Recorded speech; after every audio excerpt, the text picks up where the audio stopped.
లక్షల మందితో పని భర్తమని చెప్పి హెచ్చరిస్తున్నాం. మళ్ళా డైవర్ట్ పాలిటిక్స్ చేస్తాడు. ప్రధానమంత్రి వస్తుంటే ఆయన మీద ఏమేమో కథలు చెప్తాడు. ప్రధానమంత్రి మా బీసీ, ఆయన వస్తుంటే ఆయన ఘనస్వాగతం పలుకుతాడు. లక్షల మంది వచ్చి ఘనస్వాగతం పలుకుతాడు. దేశానికే బీసీలను ప్రధానమంత్రి చేశారు. ఆయన ఈరోజు ఒక్కొక్క స్టెప్ తీసుకుంటున్నాడు. ఫ్యూచర్ లో కూడా తీసుకుంటాడు. రాజ్యాంగబద్ధమైన కమిషన్ ఇచ్చారు. ఇంకా అనేకమైన ప్రయోజనాలు ఇస్తుండు. ఏబిసి వర్గీకరణ చేస్తుండు. జనాభా లెక్కలు చూపిస్తున్నాడు. కుల గణన చేపిస్తున్నాడు. ఇవన్నీ వచ్చినాక చట్టసభలో రిజర్వేషన్లు వస్తాయి. జనాభా ప్రకారం రిజర్వేషన్లు వేస్తాడు. ఈ విధంగా ప్రధానమంత్రి కూడా నువ్వు భరించలేకపోతున్నావు. కాబట్టి ప్రధానమంత్రి జోలికి వస్తే మంచి అయిపోతావు. కానీ ఇక్కడ మా విద్యార్థుల జోలికి వస్తే నిన్ను మాత్రం వదిలిపెట్టామని చెప్పి రేవంత్ రెడ్డి హెచ్చరిస్తున్నా. విద్యార్థులు కూడా చాలా మంది మీరు తయారు కావాలి. 50 ఏళ్ళ నుంచి నేనే కొట్లాడుతాను. హాస్టల్ పెట్టాలని కొట్లాడినా. దేశంలో ఎక్కడ హాస్టల్ పెట్టాను. మంచి ఎడ్యుకేషన్ కోసం గురుకులాలు పెట్టాలని కొట్లాడినా. ఎస్సీ ఎస్టీ బీసీలకు మైనార్టీలకు దేశంలో ఎక్కడ లేని విధంగా ఇన్నే ఉన్నాయి గురుకులాలు. ఫీజు రియంబర్స్మెంట్ స్కాలర్షిప్ దేశంలో ఎక్కడ లేదు. ఇక్కడనే పెట్టించారు. ఇవన్నీ పెట్టించారు. మరి మీరు కొట్లాడి బిల్డింగ్లు కట్టాలని, ఇంకా ఫుల్ ఫీజులు ఇవ్వాలని, ఇంకా అనేక పథకాలు పెట్టాలని విద్యార్థులందరూ కొట్లాడవలసినటువంటి నైతిక బాధ్యత. కొత్త లీడర్షిప్ డెవలప్ కావాలి. మీరు నేను కొట్లాడినప్పుడు డిగ్రీ చేసినప్పుడు ఏదో అలాంటప్పుడు కొట్లాడే పీస్ఫుల్గా, రాజ్యాంగబద్ధంగా, ప్రజాస్వామ్యబద్ధంగా, ఎలాంటి హింస లేకుండా ఉద్యమాలు చేయమని ఒక బాధ్యతమైన నాయకుడిని చెప్తున్నాను. మేము ఈ ఆవేశాన్ని ఎవరు ఆపలేరు, అది వేరే విషయం. కాబట్టి ఇక ముందు జరిగే ఉద్యమాలన్నీ కూడా తీవ్ర స్థాయిలో ఉద్యమాలు ఉంటాయని ఒకటి మాత్రం ప్రభుత్వానికి చెప్తున్నా. మొన్న ఒక ఎమ్మెల్యే అంటున్నాను, 6 మంది పోలీసులను గవర్నమెంట్ పెట్టుకున్నాడు క్యాంప్ ఆఫీస్ కాడ. ఎందుకు పెట్టుకున్నాం అంటే ఈ ఫీజు రియంబర్స్మెంట్ కోసం పోరాడాలంతా ఆవేశాన్ని ఉన్నారు. ఎప్పుడొచ్చి నాకు క్యాంప్ ఆఫీస్ పలగొడుతున్నారని చెప్పి పోలీసులను పెట్టుకుంటున్నారు. కాబట్టి నేను తీసుకుపోయేది ఏమని అందరికి విజ్ఞప్తి చేస్తున్నా. ఫీజుల స్కీమ్ బకాయిలు ఇచ్చే వరకు, ఈ స్కీమ్ ను యథాతథంగా కొనసాగించే వరకు రేవంత్ రెడ్డి నిద్రపోకుండా చేస్తానని చెప్పి హెచ్చరిస్తుంది. రేపు గన్నును బట్టి సంస్కృతి వస్తుంది. కాబట్టి మర్యాద హెచ్చరిస్తున్నారు. రేవంత్ రెడ్డిని నీ ఇంటికి తెస్తలేవు. రాష్ట్రాన్ని మీరు అందరూ లూటీ చేస్తున్నారు, తింటున్నారు. అది కక్కిపించే రోజు కూడా ఎంత దూరం లేదు. దాని మీద కూడా నేను ఆల్రెడీ ప్రధానమంత్రి కాంప్లైంట్ ఇస్తున్నా. కాబట్టి మర్యాదగా చెప్తున్నా, నేపాల్ లేక, శ్రీలంక లేక అక్కడ యువకులు విద్యార్థులు పశ్చిమ బెంగాల్లో ప్రజలు తిరుగుబాటు చేస్తే ఆ దేశాధ్యక్షుడు విమానం ఇంటికాడ పెట్టుకొని పోయారు. బయటికి వెళ్తే పబ్లిక్ కొడతారు కట్టెలతో, రాళ్లతోటే.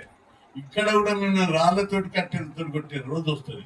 నువ్వు పైసలు ఇచ్చి ఎంతమందిని నడుపుతావు, ఎన్ని సంఘాలను నడుపుతావు, ఎంతమంది లీడర్ అనుకుంటావు కొను, వాళ్ళని బాగుపడతారు. కొత్త నువ్వు నీ పైసలతోటి, నీ దొంగ పైసలతోటి కొంతమంది బాగుపడతారు. బాగుపడాలి. మా వాళ్ళని అందరినీ అనేక ఎదురు చూస్తున్నాయి. రేవంత్ రెడ్డి పిలిపి ఎప్పుడు వస్తుంది, ఎప్పుడు పైసలు ఇస్తారు. ఆ విధంగా కొనడానికి నీవు ట్రై చేస్తున్నావు. ఖబర్దార్. ఎంతమంది 2 కోట్ల మందిని కొను. 2 కోట్ల మంది కూడా 20 లక్షలు 30 లక్షల రూపాయలు ఇవ్వు, బాగుపడతారు వీళ్ళన్నా. కాబట్టి ఖబర్దార్. బీసీ ఉద్యమాలను తీరుస్తా, ప్రజా ఉద్యమాలను దెబ్బ కొడతా, నాయకులను కొడతా అనే కుట్రలకు గతంలో ఏ ముఖ్యమంత్రి కూడా ఇట్లా చేయలేదు. వాళ్ళందరూ ప్రజా సమస్యల నుండి పిలిచిండ్రు, మాట్లాడిండ్రు, పరిష్కారం చేశారు. అందుకే దేశంలో ఎక్కడైనా విధంగా మన రాష్ట్రంలో 6000 హాస్టళ్లు ఉన్నాయి, 1500 గురుకుల పాఠశాలలు ఉన్నాయి. ఇందులోపల 14 లక్షల మంది చదువుకుంటున్నారు.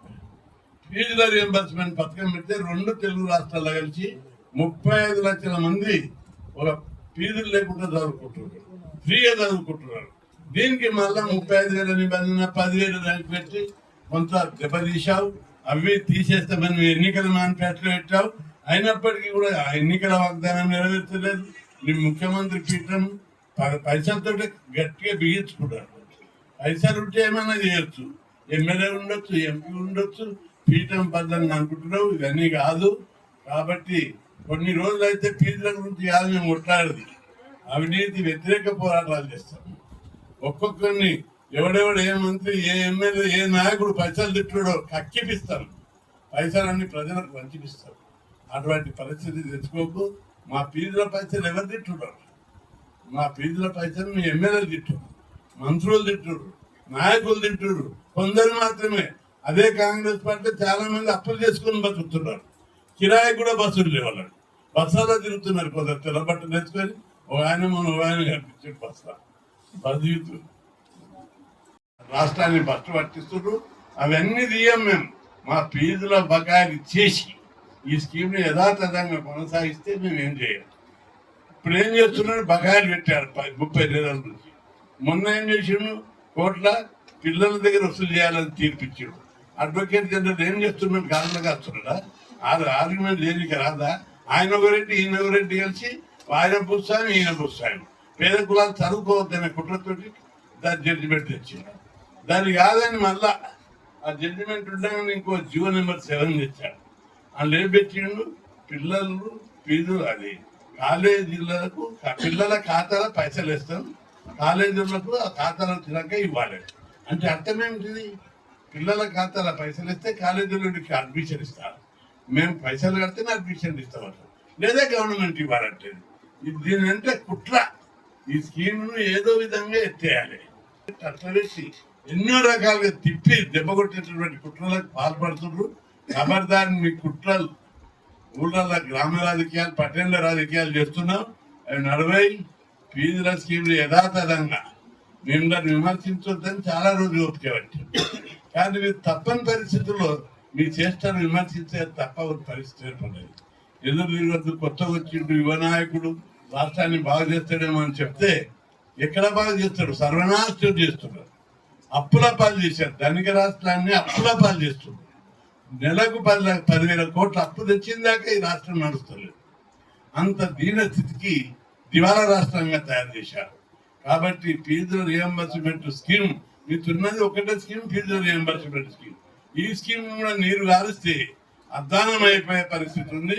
పిల్లలు చదువుకున్నటువంటి పరిస్థితి ఏర్పడుతుంది. అందుకే విద్యార్థుల తల్లిదండ్రులు అందరం కూడా ఈ ఉద్యమానికి గ్రామ స్థాయిలో తీసుకుపోయి ప్రభుత్వాన్ని హెచ్చరిస్తున్నా. ఏం చేస్తలేరు అనుకుంటున్నావు?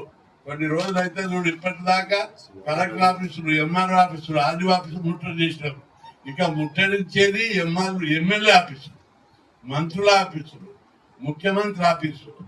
వచ్చే నెల జూన్లో 5 లక్షల మందితోటి ముఖ్యమంత్రి ఇల్లు ముట్టడిస్తామని చెప్పి హెచ్చరిస్తున్నా.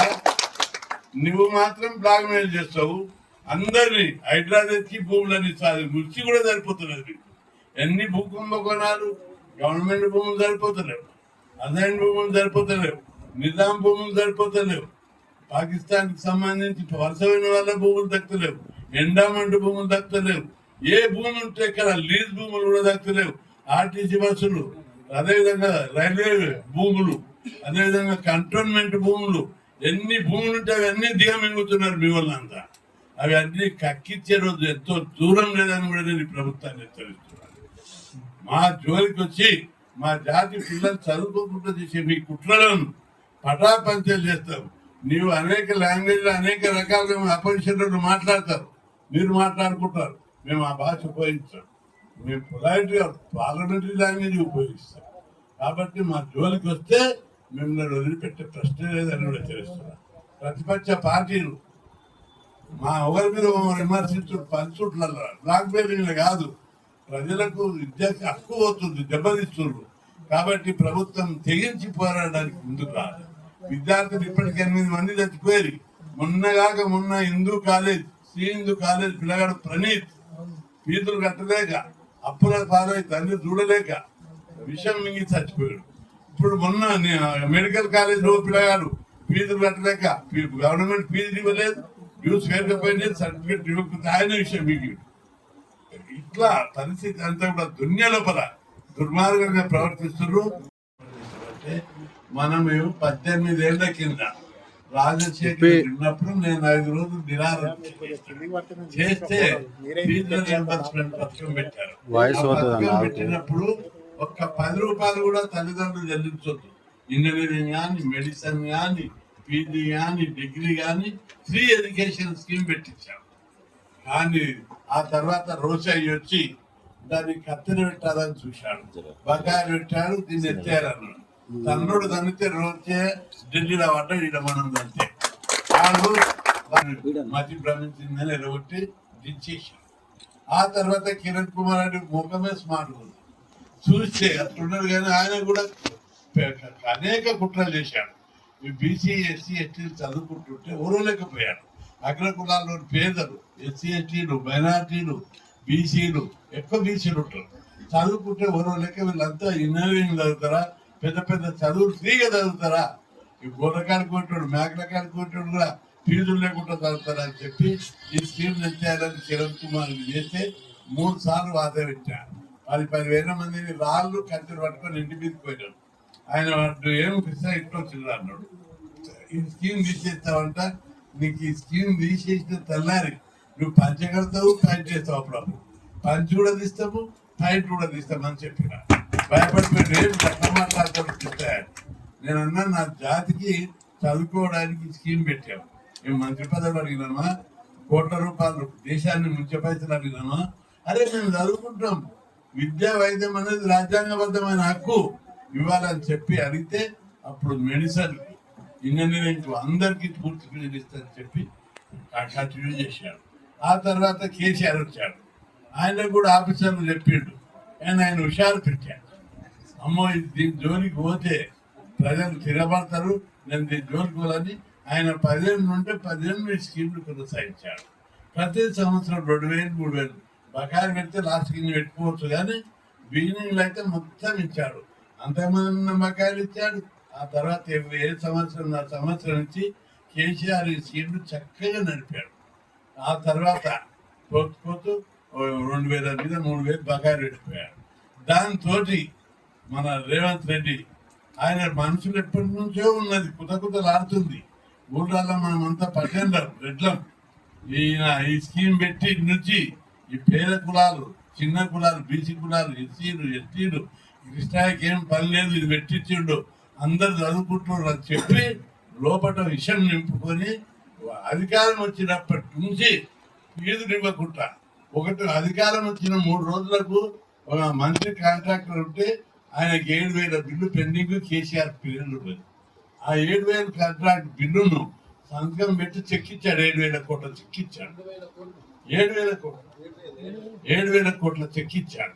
ఇంకో కాంట్రాక్టర్కు 4,500 4,500 కోట్ల చెక్కిచ్చాడు. అవి పైసల లెక్క పెడితే ఎన్ని లారీలు అవుతాయి తెలుసా? 500 నోట్ల కట్టలు పెడితే 10 లారీల పైసలు అవుతాయి.